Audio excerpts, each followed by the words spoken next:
আন্দোলনকারীদের সঙ্গে পরামর্শ ছাড়াই মন্ত্রী নিয়োগ দেওয়ায় নেপালে অন্তর্বর্তী প্রধানমন্ত্রী সুশীলা কার্কির পদত্যাগ দাবিতে আবারও রাস্তায় নেমেছে জেনজি।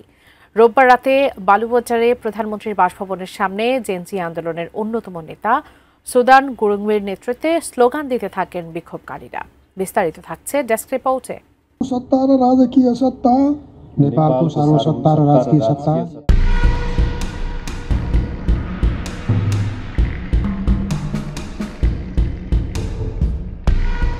নেপালে অন্তর্বর্তী প্রধানমন্ত্রীর পদত্যাগের দাবিতে আবারও রাস্তায় নেমেছে বিক্ষোভকারীরা। তাদের অভিযোগ, নতুন মন্ত্রিসভা গঠনের ক্ষেত্রে আন্দোলনকারীদের সঙ্গে কোনো পরামর্শ করা হয়নি। তাই আবারও কার্কির পদত্যাগ ছাড়া বিকল্প নেই বলে দাবি করেন তারা।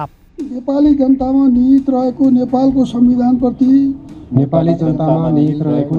संविधानप्रति पूर्ण वफादार रही নেপালে সরকার বিরোধী আন্দোলনের অন্যতম নেতা সুদান গুরুংয়ের নেতৃত্বে রোববার রাতে বালুয়াটারে প্রধানমন্ত্রীর বাসভবনের সামনে স্লোগান দিতে থাকেন বিক্ষোভকারীরা। গত সপ্তাহে বিক্ষোভে নিহত ও আহতদের স্বজনদেরও সঙ্গে নিয়ে আসেন তারা। এ সময় সুদান গুরুং হুঁশিয়ারি দিয়ে বলেন, আমরা যদি আবার রাস্তায় নামি কেউ আমাদের থামাতে পারবে না। আমরা যেখানে বসিয়েছি সেখান থেকে উপড়ে ফেলব। তিনি আরও অভিযোগ করেন, আইনজীবী ওম প্রকাশ আরজাল ভেতর থেকে নিজেকে স্বরাষ্ট্রমন্ত্রী বানিয়ে নিচ্ছেন। আমি বুঝি নির্মাণের শিল্প, সালাম স্টিল বোঝে ডিউরেবিলিটি। সালাম স্টিল, মোস্ট ডিউরেবল স্টিল। রোববার প্রধানমন্ত্রী কার্কি আইনজীবী ওম প্রকাশ আরজালকে স্বরাষ্ট্র ও আইন মন্ত্রণালয়ের দায়িত্ব দিয়েছেন। এর আগে তিনি রমেশ্বর খনালকে অর্থমন্ত্রী এবং কুলমান ঘিসিংকে জ্বালানি মন্ত্রী হিসেবে নিয়োগ দেন।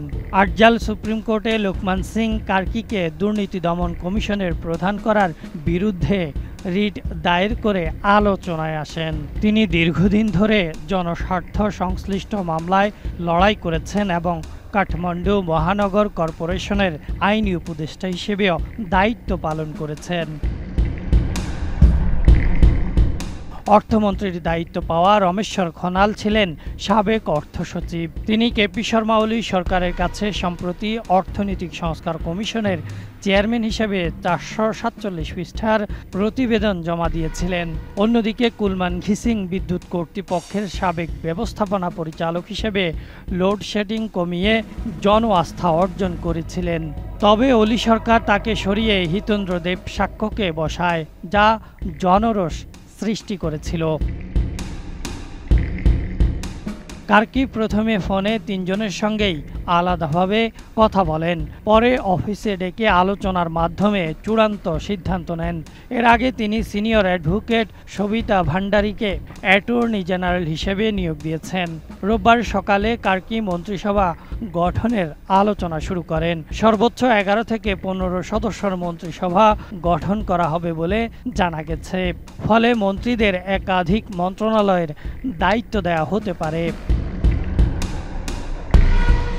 দুর্নীতি, সরকার বিরোধী নিপীড়ন এবং সামাজিক যোগাযোগ মাধ্যমে নিষেধাজ্ঞার প্রতিবাদে গত 8 সেপ্টেম্বর রাস্তায় নামে নেপালের তরুণ সমাজ। কিন্তু নিরাপত্তা বাহিনীর জলকামান, টিয়ার গ্যাস, রাবার বুলেট এবং গুলি ব্যবহার করে বিক্ষোভকারীদের ছত্রভঙ্গ করার চেষ্টা চালায়। বিভিন্ন শহরে জারি করা হয় কারফিউ, কিন্তু বিক্ষোভকারীরা কারফিউ ভেঙে আন্দোলন চালিয়ে যায়। শেষ পর্যন্ত চাপের মুখে পদত্যাগ করেন প্রধানমন্ত্রী কেপি শর্মা ওলি। পরে গত 12 সেপ্টেম্বর নেপালের ইতিহাসে প্রথম নারী সরকার প্রধান হিসেবে শপথ নেন সাবেক বিচারপতি সুশীলা কার্কি। জেনজি আন্দোলনকারীদের দাবির পরিপ্রেক্ষিতে এবং প্রেসিডেন্ট রামচন্দ্র গোডেল ও প্রধান রাজনৈতিক দলগুলোর সঙ্গে আলোচনার পর কার্কিকে অন্তর্বর্তী সরকার প্রধানের দায়িত্ব দেয়া হয়। Desk report, ATN news.